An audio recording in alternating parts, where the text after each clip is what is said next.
பிடிக்கிற மாதிரி நல்ல சாஃப்டாக லேயரான பாதுஷா வீட்டில் அதே டேஸ்ட்லேயும் ஃப்ளேவர்லேயும் சுலபமான முறையில் எப்படி பண்ணலாம் தான் இன்றைக்கி நாம் பார்க்க போகிறோம்.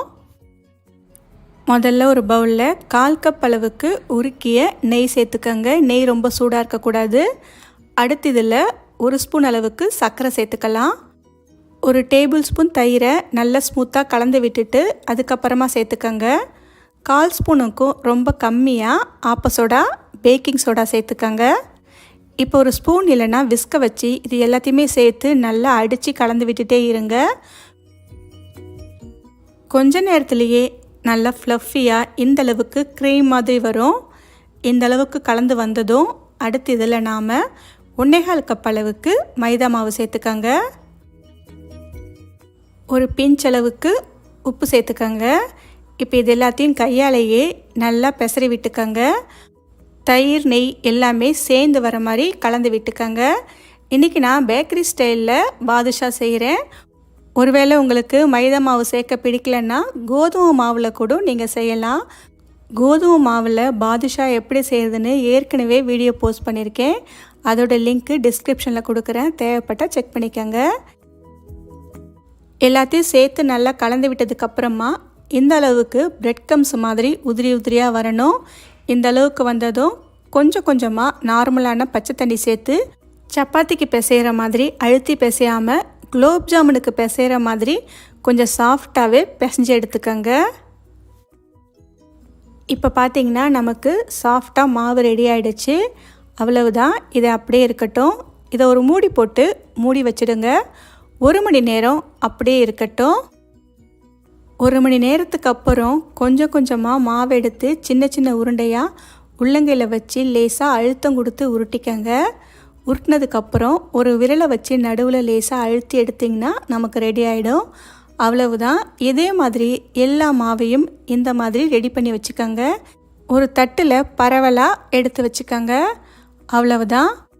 மாவை சின்ன சின்னதாக உருட்டி இந்த மாதிரி ரெடி பண்ணுறதுக்கு ஒரு 10 நிமிஷம் முன்னாடி ஒரு பாத்திரத்தில் 1 கப் அளவுக்கு சர்க்கரை, எந்த கப்பால் மைதா அளந்தீங்களோ அதே கப்பில் 1 கப் அளவுக்கு சர்க்கரை, 1/2 கப் அளவுக்கு தண்ணி சேர்த்துக்கங்க.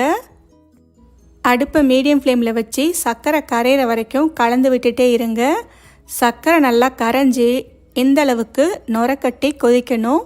இந்த சமயத்தில் நாம் 1 கம்பிப்பதம் அளவுக்கு இந்த பாகை காய்ச்சி எடுத்துக்கலாம். இந்த அளவுக்கு நுர வந்து கொதிக்க ஆரம்பித்தத உடனே அடுப்பை குறைச்சி வச்சுட்டு கம்பிப்பதம் செக் பண்ணிக்கோங்க. இந்த மாதிரி கம்பி மாதிரி வந்து உடஞ்சிதுன்னா நமக்கு சரியான பதம்.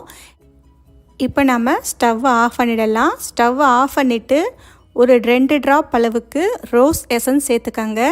பேக்கரி ஸ்டைலில் அதே ஃப்ளேவரில் வேணும்னா ரோஸ் எசன்ஸ் சேர்த்துக்கலாம்.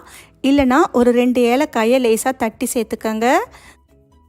அடுத்து ஆரஞ்சு கலர் கேசரி பவுடர் ஒரு துளி அளவு சேர்த்துருக்கேன். இது கம்ப்ளீட்லி ஆப்ஷன், தேவைப்பட்டால் சேர்த்துக்கங்க. பேக்கரி ஸ்டைலில் கலர் வரணுன்றதுக்காக சேர்த்துருக்கேன். தேவையில்லைன்னா கண்டிப்பாக ஸ்கிப் பண்ணிக்கலாம்.